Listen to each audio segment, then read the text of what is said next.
So we're not going to look at advice that's obviously not good, like to draw a hand, just put your hand down and draw around it. We're going to look at advice that kind of sounds right, that's a bit more nuanced, because those are the ones that can catch you out. And these are all things that I heard as I was learning, and they definitely slowed me down.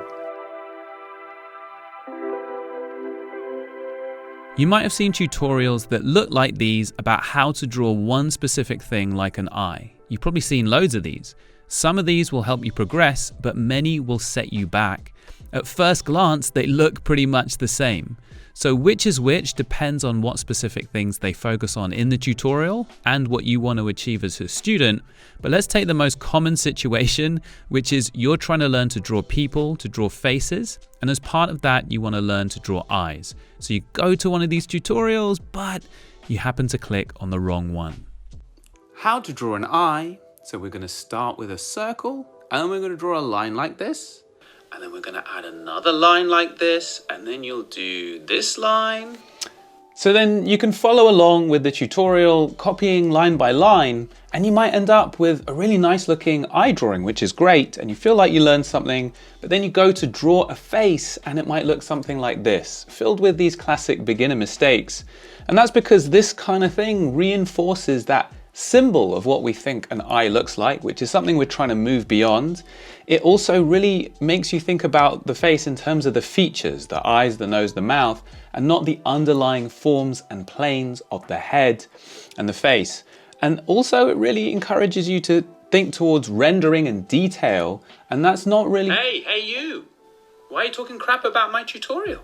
Are you talking to me? Yeah, I'm talking to you. What the hell, man? Well, sorry, it's just not, it wasn't very good. It is good. No, do you know what? It's actually quite bad. It's quite Oh, well, no, I mean, it was okay, but there wasn't, I mean... Don't try and backpedal now. You said it was crap. Oh. Can I just turn this off?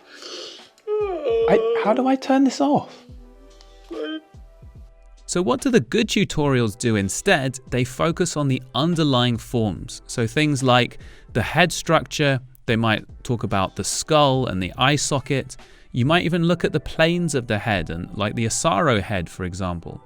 You might think about the eye as a ball in a socket with the lids on, and you might learn to forget the symbol and see the actual shapes created by the eye, which are completely different to that standard symbol of what an eye looks like. So this is a general principle, not just for eye tutorials, but if the resources that you found encourage you to think about the underlying forms and the underlying principles, then it's probably worthwhile. It's probably a good teacher to stick with.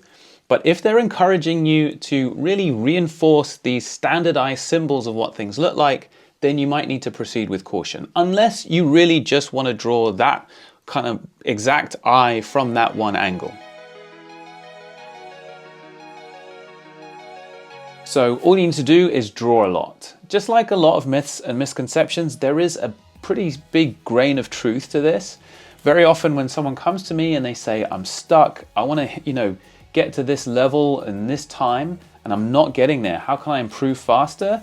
One of the main things that I usually have to say is you need to be doing a lot more. You need more quantity. So maybe you're drawing for a hobby, but you're serious about getting really good, and you're drawing once a week. Now that's fine, but don't get frustrated if it takes you many years to get to the standard that you want then. Or a person who wants to be a professional concept artist within a year or two, but they're only drawing 1 hour a day. If you draw 1 hour a day, you might get really skillful and eventually even get to that professional level, but it may take more than a year or two. And so drawing more, drawing a lot is a big part of the solution there. But it's also true that you can have the quantity, so you could practice for 6 hours a day for 10 years and still not make the progress that you wanted. And that would be because you're not doing the type of practice that you really need to do. Often, I think we want to sit down and do personal, creative, expressive work. That's what we got into this for, but we can't always do that for our practice sessions. So let's say you feel like sketching an alternative version of the Three Pigs story because the real story makes your 3-year-old cry. And so in this version, they all have a lovely pizza party together. Now, if you can't just be sketching whatever you want, So you can't just do that kind of thing. You'd also need to do your perspective drills, your value studies of master artists, your line quality studies and stuff like that, designed to work all these different muscles that you're gonna need to create the pizza party or whatever it is that you want. And by then your daughter's completely lost interest in the story anyway.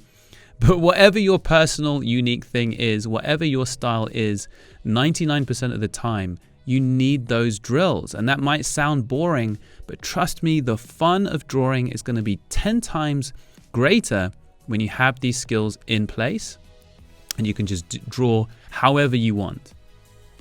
So what should you do instead? Yes, you should draw as much as you can that's sustainable and fits into your schedule. And a good chunk of it should be that creative, expressive work that is really fun to do. But a good chunk of it should also be these technical drills, and you probably know the skill area that you need to work on. Maybe you've been avoiding some of these technical drills. Try to avoid telling yourself stories like, oh, that's just not how my brain works, that's not my style, or something like that, because that's not really what it's about. It's just about the practice. Have you done the exercises? Have you done the practice? If you have, then you will get that skill. So here's some good advice. We did some randomized controlled trials, and we found that when you hit the like button on our videos, your drawing skills go up by 0.1%. So a lot of life drawing teachers encourage you to learn gesture first. And I think that's way off the mark because... Oh, so now you have a problem with gesture drawing. I thought I turned this off. I can't believe it.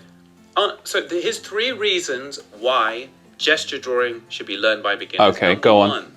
Gesture is simplified lines. It's simple. That means it's easy for beginners to learn. See, that's where you're wrong. 2, gesture comes at the beginning of the figure drawing process. It's the first thing you draw, so it should be also the first thing that you learn. Why? No. Number 3, gesture is really important, and beginners have stiff drawings, so they need gesture. No, they can get loose. No, see, sorry, this is wrong. I'm going to turn you off. Don't push that button. I am going to... You are wrong. Come out of this screen like in the ring. Do not push that button. That is enough.